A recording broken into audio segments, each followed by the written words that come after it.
Denslow is digging deeper on today's News Talk, TNT Radio. Welcome back to TNT Radio. You're here with me, Denslow, on a Sunday episode of Digging Deeper. In fact, this is take 3 with Godfrey. We have got him on the phone line. And you were just explaining where all this debt comes from, the state of Western economies, and who do we owe all this money to? So I'm going to chuck that question back over to you, Godfrey, please. Okay, Western Europe and North America fund their economies by borrowing money. And of course, their government spending is so high that you can't fund it through taxation. You can't tax people enough to be able to pay for the things that modern governments in the West seem to want. An example for North America is £1 trillion a year military budget. $1 trillion. I mean, that's sort of huge. And in order to fund that, they have to borrow money. So they borrow money by issuing something called T-bills. They're sovereign bonds, and people buy them. They give a yield of whatever it is, 2 or 3% or 4%, and it's 5% at the moment. People buy them, and that's how they fund their debt. It's the same in the United Kingdom. It's gilts. They're called gilts, and the government borrows. Maybe they give a coupon of 3 or 4%, and so consequently, that's how it works. And so, to whom is the money owed? Who is the money owed to? It's the people who bought the debt. It could be foreign countries, it could be life assurance companies, it could be pension funds, and so on and so forth. So who is the debt owed to? It's actually owed to your fund, your life assurance company, your country, or various other things which depend on the yield in order to for governments to spend their money. And so that's to whom the debt is owed. Okay, and I've got some figures here, Godfrey, of the sort of levels of debt in the UK. I've got a figure here that suggests that the UK is approaching a national debt of 3 trillion. It's increasing at the rate of about £5,000 every single second. And quite famously, the US now has a total debt of in excess of 34 trillion and is approaching about 120% of the US GDP. How perilous are Western economies? We'll just focus on the UK and the USA. How sustainable is what we are doing in terms of increasing debt, increasing borrowing, and increasing the amount that we are spending? Is this something that's sustainable into the future? No, it's not sustainable. You can't have ever increasing debt with countries with no intention of paying the money back. So consequently, you either do two things. You either default or you inflate the currency. And if you can't get your debt away, you have to print money, which they call quantitative easing, which of course is basically counterfeiting money.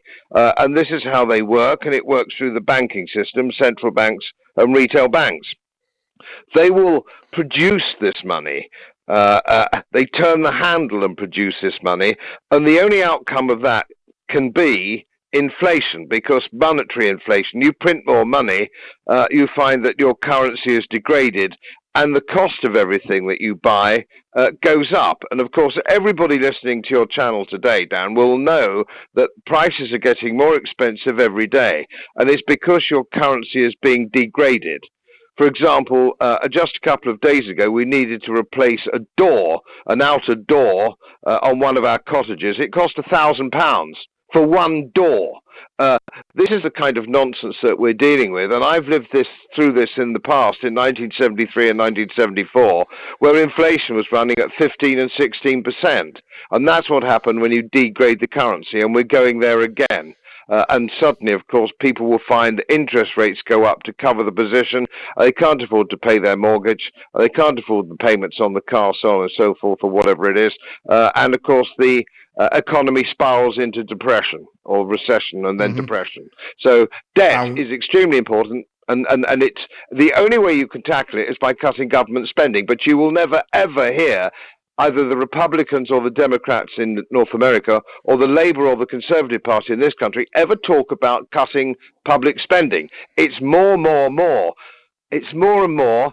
And of course, just recently, we've sent 3 or 4 billion to the Ukraine in a war which can't conceivably be won, while we've got our potholes, galloping inflation, so on and so forth. And of course, a lot of the money that goes is going into index-linked pensions. You mentioned, I don't dispute it, 3 trillion. You'll find nearly 1 trillion of that is the liability, would you believe, for public sector index-linked pensions, which is out and totally and utterly out of control.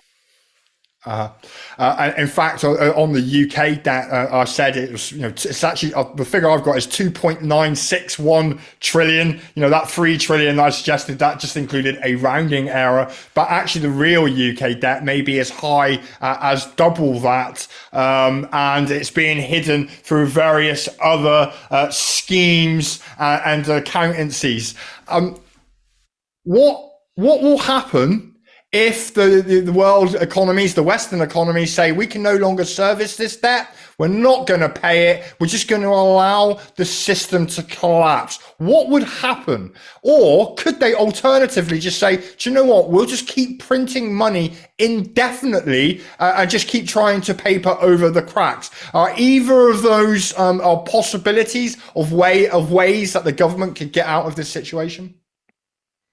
Well, you make a very interesting question there, Dan. The point is, we've only ever seen this before in single countries.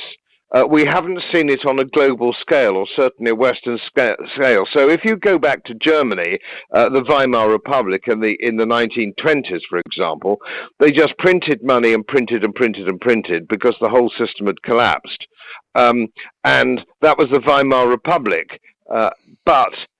Of course, the French franc was sound, sterling was reasonably sound, the Yankee dollar was reasonably sound, but we are now living in a situation where the whole of the Western world has been living on debt now for nearly 2 generations, and we have therefore not experienced anything like this. We have not experienced anything like this. What it does mean, of course, is that your money, your pound notes, if you're living in this country, will become worthless. They will revert to nothing, pieces of paper, just pieces of paper. So the only way you can save yourself and your family is by assets which aren't linked to either the banking system or paper money. They're the only things that you can do if you want to save your family. And in fact, in the Weimar Republic and the collapse also in the 1920s of the Austrian economy, you found that people were having to actually get rid of masterpieces, paintings, and antique furniture in order just for a side of beef.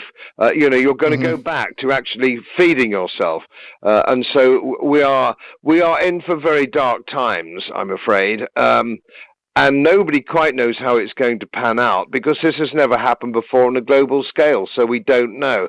The people who will actually be able to save themselves probably are those people who can grow their own food, small holdings, so on and so forth, so they can feed themselves, and people who are holding a savings of gold coins, for example, because there is no history at all, perspective, of you not being able to buy things with real gold coins in times of trouble. And you can go back nearly 5,000 years on this one. So you can protect yourself. Yeah, gold and silver is something that I advocate. I have a small stock of gold and silver coins and bars. In fact, I have a 1 kilo silver bar stopping my camera from moving. I'm using it as like a giant paperweight here. So do you think that that's probably the best bet then for people to maybe hedge against the future, is to make sure they've got a good stock of food, to make sure that they're able to sustain food and produce food themselves by growing it in their gardens, and precious metals? Do you think that's the best hedge then against a future economic collapse? I think that's the way forward. And if you're going to the supermarket once a week, say for example, to do your big shop, just chuck a lot of corned beef tins and sardine tins into your weekly shop and build them up, under the stairs or in the garage, so you have a reserve supply of unperishable food. You might have a generator if you have a freezer, in order to keep your freezer operational. and fill your house with caligas and all the bits and pieces and candles, so that Uh-huh. you can withstand these things. The best thing really at the moment for Englishmen is gold coins, because there's no VAT. And there's no capital gains tax because they're coin of the realm. The trouble with silver is, which is at a very cheap price at the moment, if you take 20%. delivery of silver coins, you have to pay 20% VAT, and they're also running at a premium. So it costs you £30 to buy a silver Britannia, and its bullion value, silver bullion value, is only 20%. Is only £20. That's a problem with silver. I like silver, but at the moment it isn't practical. You're better off with sovereigns. And this tax that they add on silver, I'm asking really for my own personal information as somebody who's invested a small amount of money in silver. Is that because silver is massively undervalued? And actually, in the case of an economic crash, it is the precious metal that's going to increase in value the most? Well, certainly the difference between the normally is the ratio between gold and silver bullion, and at the moment it's gone up to about it's gone about to 80 or 90, and normally it would only be 60. So there's so much room for silver to go up. But it's more speculative because it's also an industrial metal. My advice would be silver's good if you can get it at spot price, but you can't, or it's very difficult. Your best thing is coins, and there's only a small premium on sovereigns. You see, there's only a small premium, so you'll get spot price for buying, and probably you get spot price for selling, or you'll get spot price rather plus 2 or 3% for buying, and you can get spot price for selling if you go to the right place. I mean, I found I sold all my gold and silver. I've restocked since, but during the pandemic, that's what kept me going was gold and silver. And I actually found that cash converters and wants and secondhand shops gave very, very good prices to me for gold. As most of you know, my work is very heavily independently research based.